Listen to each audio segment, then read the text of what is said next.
What's going on, everyone? I'm your buddy Bear, and today we're taking a look at a pretty crazy 5-on-1 street fight that took place somewhere in Texas. I'm gonna go ahead and assume it was Houston, because I hear it's pretty nuts there, in which the fight goes horribly wrong for everyone involved, oddly enough, especially the Five. But either way, we're gonna be taking a good look at it and trying to break it down step by step to see exactly what went down. And hey, for funsies, why don't you comment down below what you think started this street fight, and the most ridiculous reason will get featured in the next fight breakdown. As always, if you enjoyed the content today, please remember to like, comment, and subscribe for more, and let's get at it. And here we go. So I'm not exactly sure what kicked this thing off, but either way, we see the gentleman in the black shirt, no hat, that's important to note, take the initial swing on the gentleman in the backwards red cap, also important to note, and it was a complete miss, but also when the guy fired back, he also missed, but it does seem to have engaged the rest of this group, the Five, which we'll come to know here in just a second.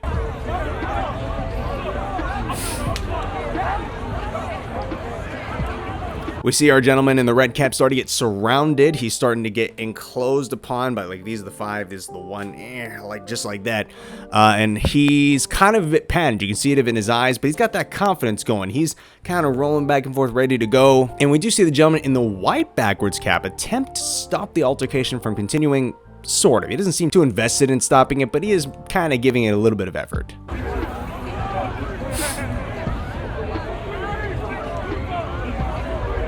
Oh, he was actually successful, and then walked away to deal with someone else who wanted to fight, and then immediately his buddy went right back at it like, yeah, let's throw down. I would feel like I wasted my time at that point. And now we are introduced to a guy in the white hooded jacket who's throwing a quick jab right there, but immediately dropped his guard. That would have been a good time to counter him. Thankfully, he did not get caught at that time. He did miss, however, and our gentleman in the red cap seems to be circling around back to the main party.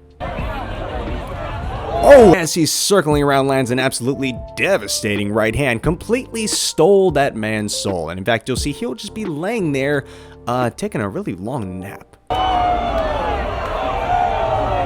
This, however, did incite the rage of the remaining four party members, and one of them begins to throw down with our red cap hero, which, by the way, I'm just calling him that. He could very easily be like the antagonist in this story. I don't know. Like I said, we have to create the story and the reason for this fight down below in the comments. He's definitely starting to get overwhelmed at this point. We can see those three guys, 6 pairs of hands are starting to get the better of him. He's starting to get hit a little bit. He's starting to panic, kind of running into other members of this large crowd of whatever's going on here. I don't know why they're all in the middle of the street for whatever reason. But he is still moving, which is a good sign. He is not getting rocked and not getting wobbly and not close to getting dropped as of yet. Is that foreshadowing? Who knows? Oh, and our red cap hero lost his cap and, of course, is chased over into the cameraman. Actually threw a kick at him, which is kind of interesting, of course. But the fight kind of takes a little bit place off screen for a moment.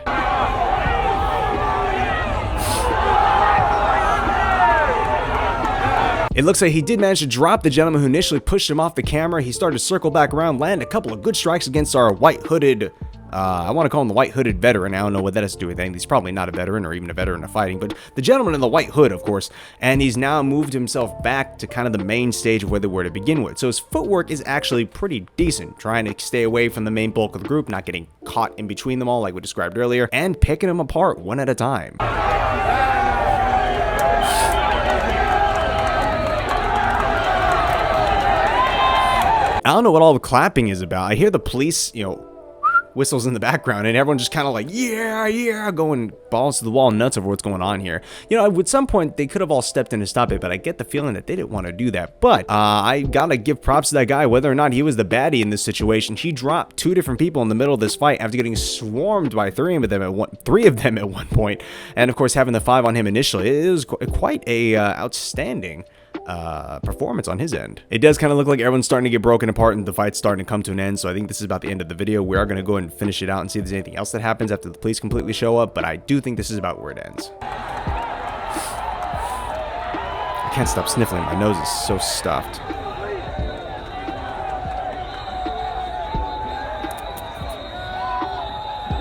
We don't seem to see our blue-shirted hero with the red cap anymore. They seem to be done here.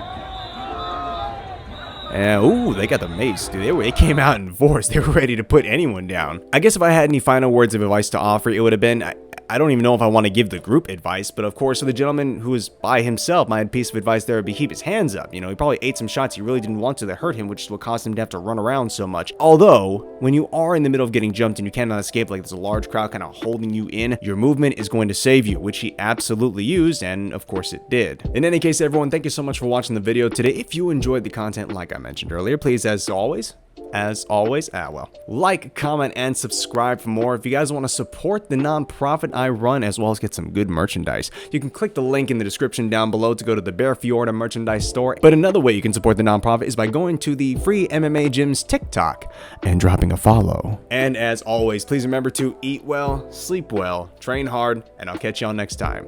Have a good day.